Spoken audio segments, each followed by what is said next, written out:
তাকে জাদু করা হয়েছে। প্রথম ফেরেশতা আবার জিজ্ঞেস করলেন, কে তাকে জাদু করেছে? দ্বিতীয় ফেরেশতা উত্তর দিলেন, লাবিদ ইবনে আসম। প্রথম ফেরেশতা জিজ্ঞেস করলেন, কোন জিনিসে জাদু করা হয়েছে?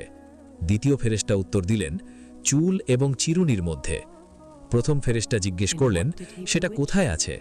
দ্বিতীয় ফেরেশতা উত্তর দিলেন, বনু জুরাইকের জরওয়ান কূপে একটি পাথরের নিচে খেজুরের মাঠির মধ্যে। প্রথম ফেরেশতা জিজ্ঞেস করলেন, এর প্রতিকার কি? দ্বিতীয় ফেরেশতা উত্তর দিলেন, সেই কূপ থেকে জাদুকৃত জিনিস বের করে আনতে হবে এবং গিঁটগুলো খুলতে হবে। রাসূলুল্লাহ সাল্লাল্লাহু আলাইহি ওয়াসাল্লাম ঘুম থেকে জেগে উঠলেন। তার মুখে ছিল এক অদ্ভুত স্বস্তির ছাপ। এতদিন পর তিনি জানতে পারলেন যে তার এই কষ্টের কারণ কি।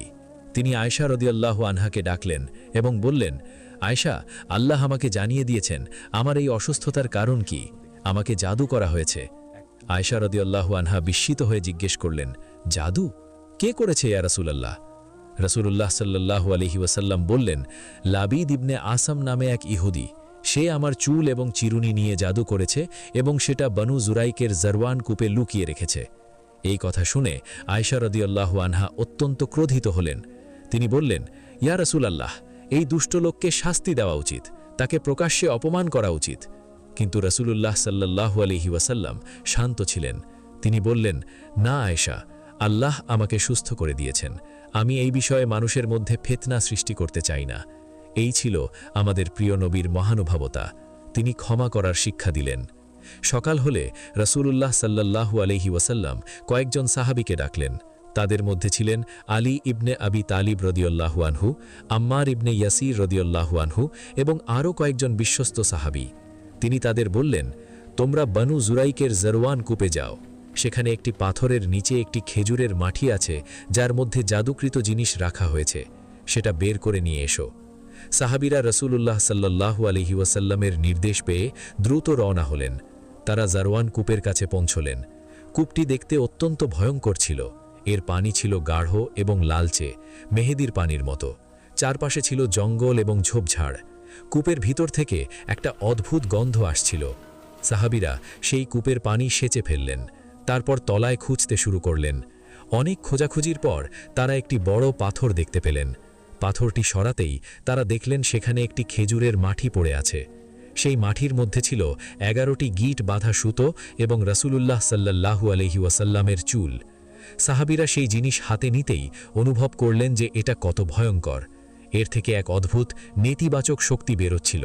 তারা সেই জাদুকৃত মাথি নিয়ে দ্রুত রাসূলুল্লাহ সাল্লাল্লাহু আলাইহি ওয়াসাল্লামের কাছে ফিরে এলেন। রাসূলুল্লাহ সাল্লাল্লাহু আলাইহি ওয়াসাল্লাম সেই মাথি দেখলেন। তিনি দেখলেন যে সত্যি এতে 11টি গিঁট বাঁধা আছে এবং প্রতিটি গিঁঠে একটি করে সুই গেঁথে দেওয়া হয়েছে। এই দৃশ্য দেখে সাহাবীরা অত্যন্ত মর্মাহত হলেন। তারা বুঝতে পারলেন যে তাদের প্রিয় নবী কত কষ্ট পেয়েছেন এই জাদুর কারণে। ঠিক এই মুহূর্তে আল্লাহ সুবহানাহু ওয়া তাআলা জিবরাইল আলাইহিস সালামকে দুটি সূরা নিয়ে পাঠালেন। এই দুটি সূরা ছিল সূরা আল ফালাক এবং সূরা আন-নাস। এই দুটি সূরাকে একত্রে বলা হয় মুআউইয়াজাতাইন, অর্থাৎ আশ্রয় প্রার্থনার দুই সূরা। জিবরাইল আলাইহিস সালাম রাসূলুল্লাহ সাল্লাল্লাহু আলাইহি ওয়াসাল্লামের কাছে এলেন এবং এই দুই সূরা তেলাওয়াত করলেন। সূরা আল ফালাকে আল্লাহ বললেন, বলুন, আমি আশ্রয় গ্রহণ করছি প্রভাতের রবের। তিনি যা সৃষ্টি করেছেন তার অনিষ্ট থেকে এবং অন্ধকার রাতের অনিষ্ট থেকে যখন তা গভীর হয়, এবং গিটে ফুৎকারকারীদের অনিষ্ট থেকে এবং হিংসুকের অনিষ্ট থেকে যখন সে হিংসা করে। এই সূরায় আল্লাহ তাআলা 4টি জিনিসের অনিষ্ট থেকে আশ্রয় চাইতে বললেন। প্রথমত, সৃষ্টির সকল অনিষ্ট থেকে। দ্বিতীয়ত, অন্ধকার রাতের অনিষ্ট থেকে, কারণ রাতের অন্ধকারে শয়তান এবং তার অনুসারীরা বেশি সক্রিয় থাকে। তৃতীয়ত, গিটে ফুৎকারকারীদের অনিষ্ট থেকে, অর্থাৎ জাদুকরদের কালো জাদু থেকে। এবং চতুর্থত, হিংসুকের হিংসা থেকে। সূরা আন-নাসে আল্লাহ তাআলা বললেন, বলুন, আমি আশ্রয় গ্রহণ করছি মানুষের রবের, মানুষের অধিপতির, মানুষের ইলাহের, কুমন্ত্রণাদাতা আত্মগোপনকারীর অনিষ্ট থেকে, যে মানুষের অন্তরে কুমন্ত্রণা দেয় জিন এবং মানুষের মধ্য থেকে। এই সূরায় আল্লাহ তাআলা শয়তানের ওয়াসওয়াসা বা কুমন্ত্রণা থেকে আশ্রয় চাইতে বললেন। শয়তান মানুষের অন্তরে কুমন্ত্রণা দেয় এবং যখন মানুষ আল্লাহকে স্মরণ করে তখন সে পালিয়ে যায়। জিবরাইল আলাইহিস সালাম এই দুই সূরা তেলাওয়াত করলেন এবং রাসূলুল্লাহ সাল্লাল্লাহু আলাইহি ওয়াসাল্লামকে বললেন যে এই সূরা পড়ে গিঁটগুলো খুলতে হবে।